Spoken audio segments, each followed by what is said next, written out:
Hello everybody, today I have the pleasure to propose to you this key 6 entitled The Experience of the Living to Feel Deeply Alive. Well, actually it's not a repetition of the key 5, of course not, is a kind of complementarity, is consubstantial to the other one. First, for technical reason, because I wanted to split, because otherwise it would have been too long probably and undigested.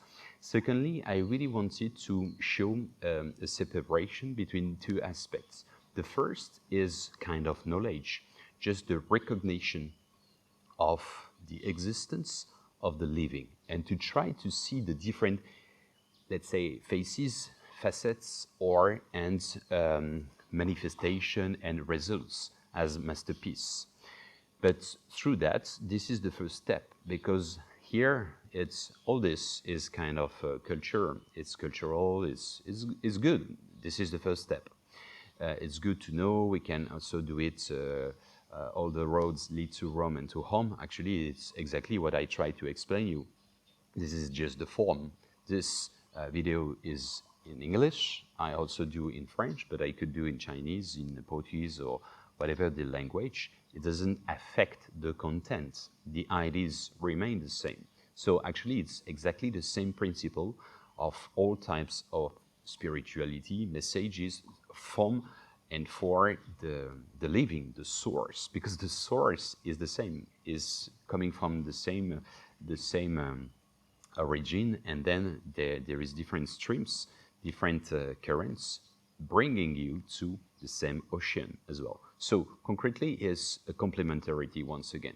So actually, and by the way, I can also decipher a little bit what I try to tell you when I say all the roads lead to Rome and to home. Concretely, because normally the proper expression is the first part. All the roads lead to Rome. It means that it's from the past, of course, the Roman Empire, because they established a lot of roads. So whatever the itinerary, the pathway you choose, you will reach Rome. Okay. So because Rome was so big as well, the suburb increased, and at first it was the city, and then was all Italy, and then it has been almost all Europe and even Mediterranean coasts. Well, just to say that's the parallel of that when I use Rome and Dome. Rome is Roma is concretely the materiality. Okay, is the physical word, and for me the dome from a temple is supposed to embody the infinity of the universe and the invisible world, because even the dome is a structure, is an architecture, but normally is supposed to contain and to put in relief, to highlight the infinity. Okay, so it's, for me, when I use that, Roma equal physics, and dome means the metaphysics, the invisible. Let's come back to the points. So we saw the recognition of the living, and now is more the practice. Okay, knowing is good, practicing is better. As we say, practice makes perfect, right? We can discuss about different concepts, write books, and discussing during years and years and lives and life regarding that. The most important is to put in practice. But for that, you need a minimum of knowledge. But it can be intuitive as well. Some people never have been taught about anything regarding the living, and they just naturally feel it. It's the main principle of most of the civilization, so-called primitive. I insist on the so-called, and they are naturally connected to the living. And actually, this is very important. We can discuss about, for example, love, the act, okay, making love, theory, Kama Sutra, and so on, the position, and so on, with sexologists, and so on, okay? But making is different, right? Or we can discuss with poem about the feeling I have in my heart, and it's burning, and so on, yeah. Then when you have this feeling, you can discuss with someone, is really not the same. It's exactly the same principle. So that's why I separate, just to understand first, and thereby what we're gonna do here is different. I'm going to use what we call a neologism. Neologism, neo, means in Greek it means new, and logos means word, okay, with two meanings. Word, it means the sound and the energy of it, the meaning and the euphonia, that's to say the sound, the music. But so neologism that I use, so the first part is to understand, to recognize and so on first. And now what we're gonna try to do is to feel. And for that I use the new word, understand. Understand. I repeat, it's not understand, it is understand. It is through your self, through your body, it's through yourself, it's through something beyond, okay, much more than this. This is extremely deep, very important. But it will bring you to this feeling of feeling what I try to explain with words, but this is abstract concept, so it's difficult, you know. So, but basically, this is also what we call through the presence with a capital P. The presence is the living, whatever the name, actually, it's always the same, and is the unity and so on. The presence is when you feel that, for example, in a meeting room, you have three people and you're discussing very well, it's very interesting, interactive, it's beautiful, and so on. Deep or shallow discussion, whatever. And you don't know why, after a while, you say, we were three people. I had the feeling we were four and more than this, because there is something else. And this something else is linked to the presence, linked to unity, linked to recognition. Actually, we will turn around almost the same center. The center is you, but also actually these concepts are entangled. That's why there is key one and so on with a linear, let's say, perspective. But I could have given to you all this information, and which is the fruits of when you have this unity, when you are, wow, you know, this is when you have a climax, okay, when you have orgasm, okay, it's this moment, it's like a bing bang, and this is really intense, this is really extreme, because as a block and concentrated, it's condensation, okay, it's high density, but we can unfold it, and that's why it's more digest. But let's say that this is the expression. Actually, there is a double polarity, like a reciprocity of the concept. The objective, in quote mark, is to try to let the living express himself, itself, herself, whatever, okay, let's say itself or oneself. So to let the living express itself through us. And the second part, which is double face of the same middle, is to try or to try to express the living through us. And actually it's almost the same thing. And this is the true I am. The true I am is this. It means it's not you individually. It's just the expression, the materialization of the will, the living. Okay? So two things. The living express itself through us individually and collectively, and in parallel of that, we tend to, let's say, express or experience, have the expression of the living. This is two different things, but for the same concept. Well, for you to understand the fact to be crossed by the living, we can take the example of the Reiki functioning. Reiki, for those who are not familiar with, I'm gonna make it short. This is a Nippon tradition, Japanese tradition. Okay, Reiki, ki in Japanese means the subtle fifth elements, what we call the quintessence, or ether for Greek, or for the Japanese, for the Chinese is qi. Literally, it means energy. So that's why we find in the technique, the practice, the discipline, qigong, okay, qigong or tai chi is the same. It's activating the fifth elements. Okay, the Buddhists, the Hindu, they have their own one. It's their own word, which is prana. Prana.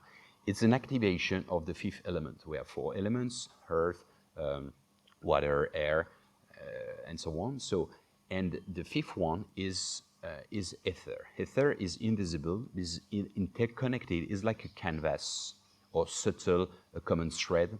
Let's say interconnecting everything, okay, and everybody as well. So, concretely, to make it short regarding this concept of Reiki, if you know a bit, concretely, the practitioner, the therapist, is just putting the hands, not touching the person, and is just doing that on the body of someone. Okay, so we can consider there is the therapist and there is the patient. Okay, the patient receives the famous ki, chi, prana, ether, subtle energy. Okay, he receives it. Okay, normal process. But in parallel of that, actually, is not emitted. Is not emitted. Is not produced by the therapist. Is not produced by the practitioner. He just let it go. He just let it go, like in the currents of electronic system. Actually, it just let it go. It just is crossed by it. It don't produce. It just try to be transparent as a glass to make it flowing through it, through him or through her. Okay, so this is the principle and very important. And the positive aspect is, of course, received by the patient, but in parallel of that, the fact to to be crossed by this transcendental essence, transcendental energy, the practitioner receive it as well. So, but this is kind of metaphor. This is this to be crossed, to be, let's say, when you let the space to the living experiencing itself through you. This is the principle. All right, so because, and for that, you need necessarily introspection, okay, that's why there is the inner work, as we try to see and to show first. There is a cleansing part, we will see a special key for that, and then, which is linked also to forgiveness, okay, which is the fact to clean up, okay. Once you are crystal clear, let's say, with yourself, you can because if you are full of darkness and the different color, it embeds the transparency to let the light and the living crossing through you. Okay, if your glass is absolutely dirty, you cannot see the liquid inside. If it's a good wine or if it's even water, you don't see it like this. So this is important, this first part, to not necessarily to destroy the ego and to kill your duality, because we saw that it is important, duality, there is individuality. Your individuality is a vehicle. It's useful to understand this word, to live, but it's good to use it as a good servant and not necessarily a master. This is important to reparameter that. So concretely, that's why Victor Hugo, a great, famous French writer, an equivalent of Shakespeare in French literature, he said the following. He said, consciousness is God present in humankind. And it is very powerful because it means that literally consciousness is a part of divinity. And the proof is the metaphor. I'm not talking about the dogma and so on. I'm not criticizing. It's just philosophy, let's say, or culture.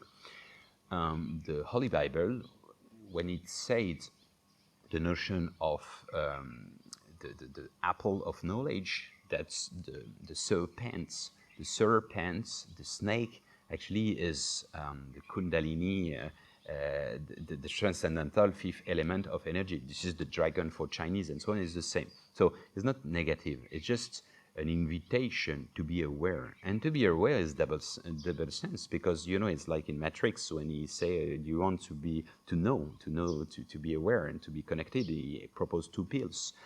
This is this. my cats don't know about the news, about the wars, about the crisis, about COVID and so on. They don't know they're gonna die one day. They don't have this taboo. They don't. This is this knowledge. I mean, this is this consciousness. Okay, sapiens, sapiens. The man who knows, he knows. This is the principle. This is so. It's double-edged, huh? Like a knife. Huh? You can kill and you can. It can be a tool. So you like, you don't like. It just actually was more a blessing than a punishment. Punishment is probably the very narrow, limited human perception. Okay, how come a lovely God proposed something just to punish us? It's like when you have kids and you say, "Don't do that." You can be sure that naturally they will do. So it's better not to say anything, and like this, you have less chance they touch or they play with. So it's the same principle. Well, I like also in this notion of there is a beautiful sentence from Rumi who say, "I saw God with the eye of my heart. I asked him, 'Who are you?' He replied me, 'You.'" This is exactly linked, so this is Sufi philosophy, but it is exactly linked to Hinduism with this famous legend that I love. I'm gonna make it short. Concretely, it is Brahma, so the pantheon, okay, the top god, with the assembly of the different abilities of the same unique god, okay, so with ability, and they are discussing about hiding, let's say, the divinity, the human divinity, or the connection, whatever the name, the living part of the individuals for human beings somewhere. But not too obvious to avoid that they find it too easily. For them to have a kind of enigma, let's say, yeah, like adventure a bit, not an effort, but let's say a proof of desire to access to this is more subtle. So because it's not tricky, is because it's supposed to be playful, it's like enigma, so it's fun. It's fun, it's exciting, interesting. Well, anyway, so this metaphor is the following. Concretely, they try to find where to put it. And also because they want to avoid that it is used and people, you know, they resell it or they reproduce, you know, like we have a lot of imagination for that. I mean, our model system. So the goal is to find a place. So the first one proposed to dig and to put down, let's say, very deep inside the heart, close to the core. And Brahma said, no, they will find a way in technology in the future. Okay, forget about that. Second option, very deep inside the oceans. Same, he refused because he said they will find a way to master the pressure and so on. So forget about this. And third option is to send a sound, you know, in the very deep, in very far away in the cosmos. And he said no. One day they will have a way to find and so on. So they don't know where they put. And he said we're gonna put in a very safe fortress, for which no darkness, no low energy, no cupidity can access. We're gonna put deep inside the heart. It is exactly the same philosophy that in Sufism and Hinduism. What does it mean? It means all the roads lead to Rome and to home.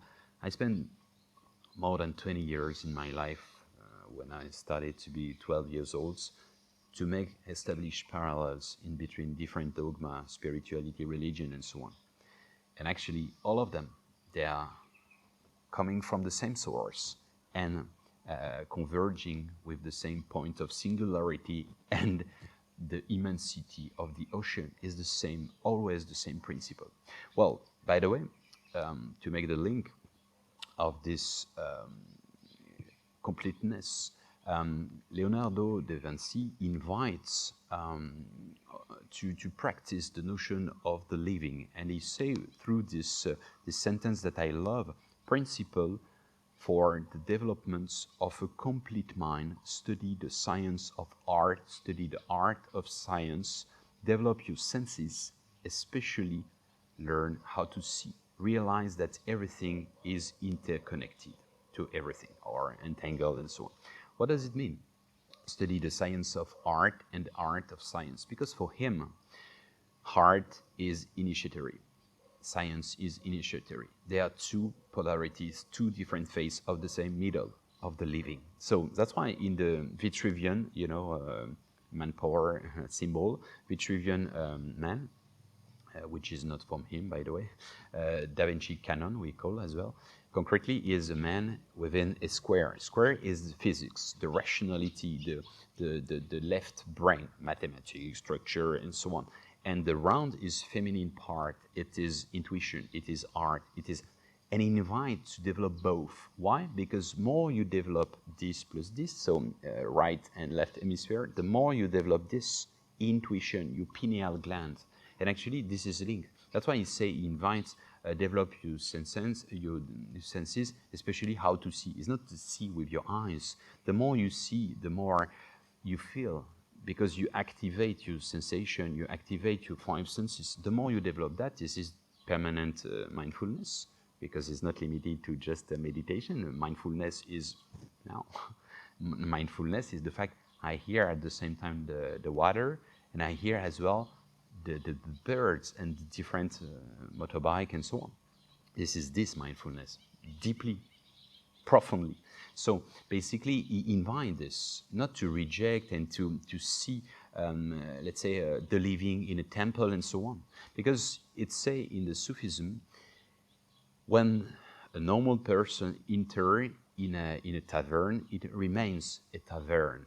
But if let's say a wise man or illuminated man penetrates a tavern, it becomes a temple.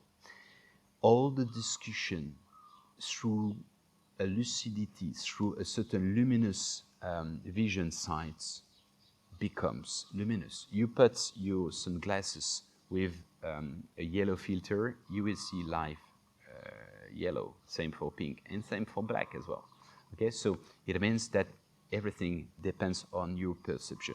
Once you find it, every single moment is just an amazing present, eternal.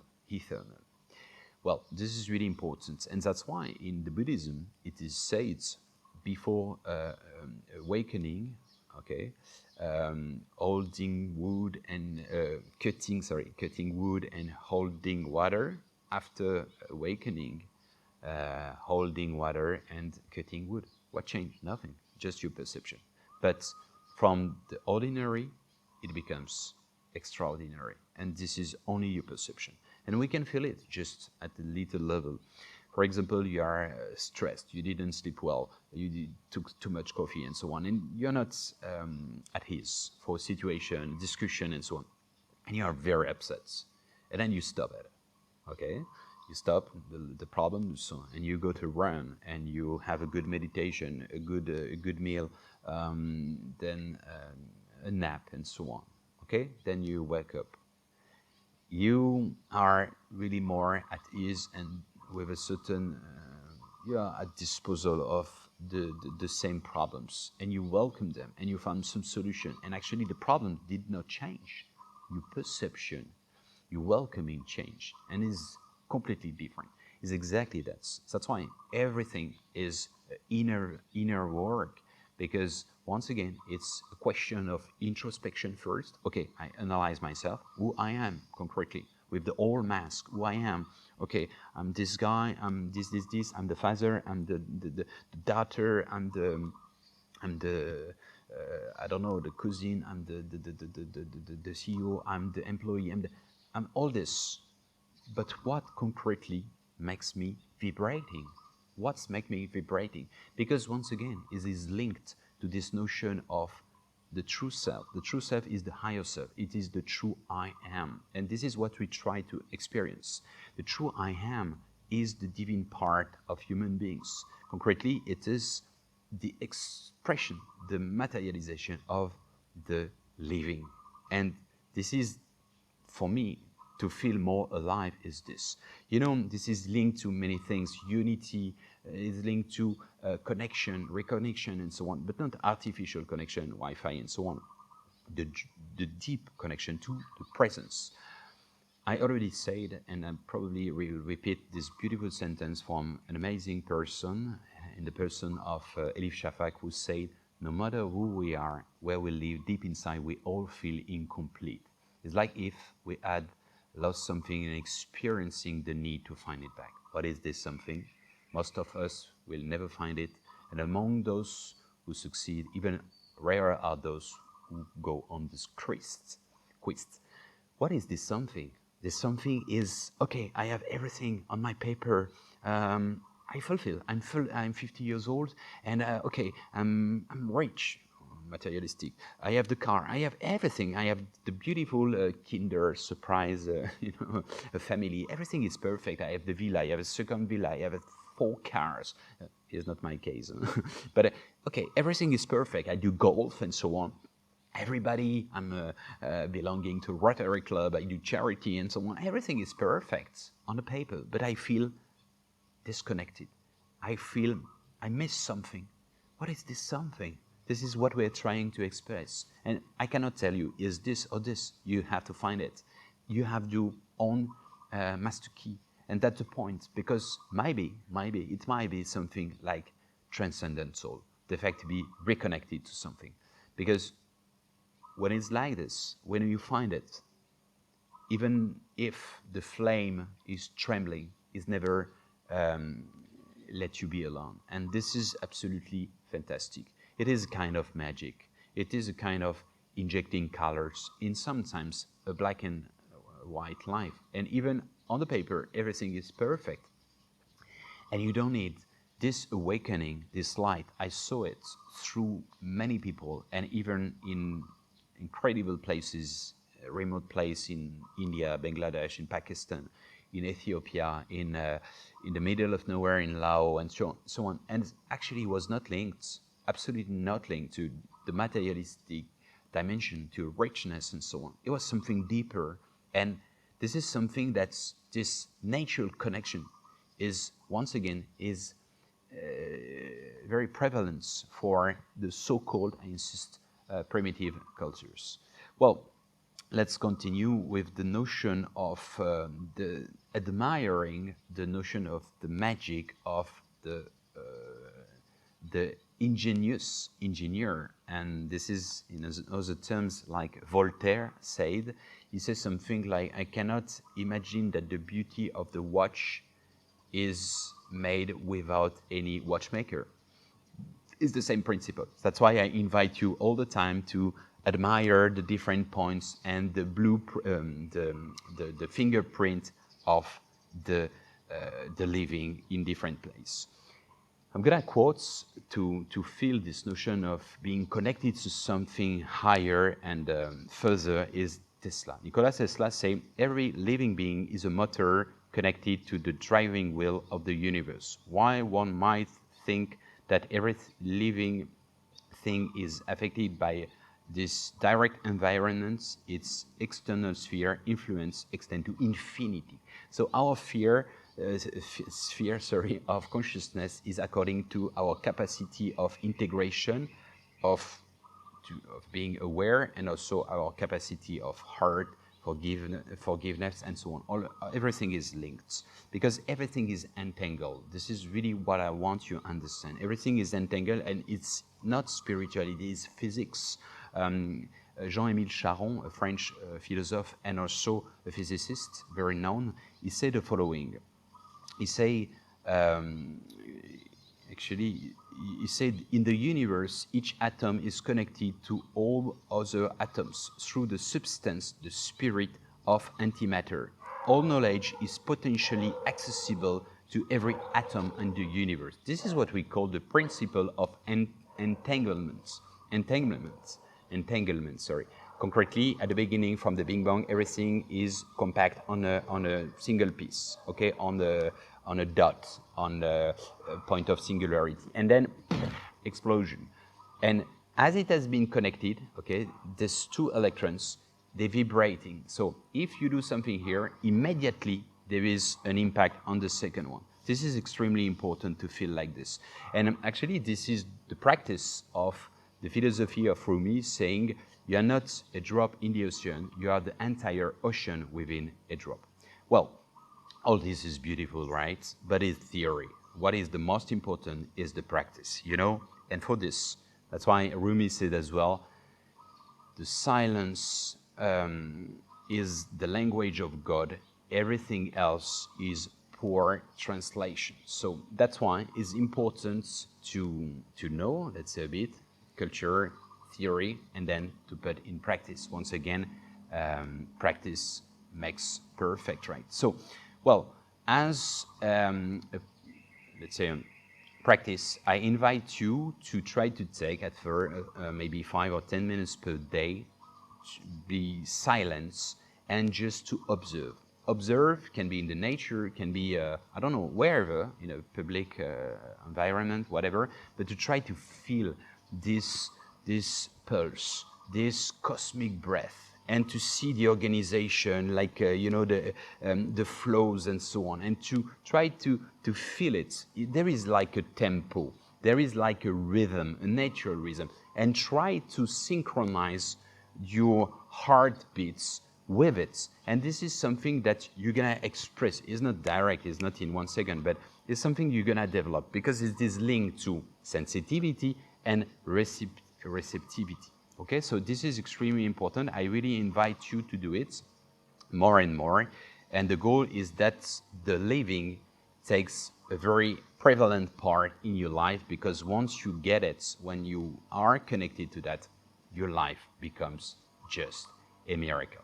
Well, I invite you to watch several times this video to meditate on the different points, the different elements, to try to digest, to infuse, to soak. Take your time at your own rhythm, and also try to rephrase, to reformulate, to synthesize, to feedback maybe to someone else, because transmission is the best way to know, I mean, and to put in practice. Share this video also for the people can also see, because maybe you understood things and the person you will share with will understand, and when you put together, maybe you will give birth to other perspective. And this is the dialectic, this is the richness of the fact to share with people. The more you share, the more you receive, is a matter of fact, and this is the law of attraction. Well, once again, this is just a single key for you to shape step by step your master key and to open up the doors you want at your own rhythm, because you understand now that all the roads lead to Rome and to home. Thank you for your attention, and see you soon.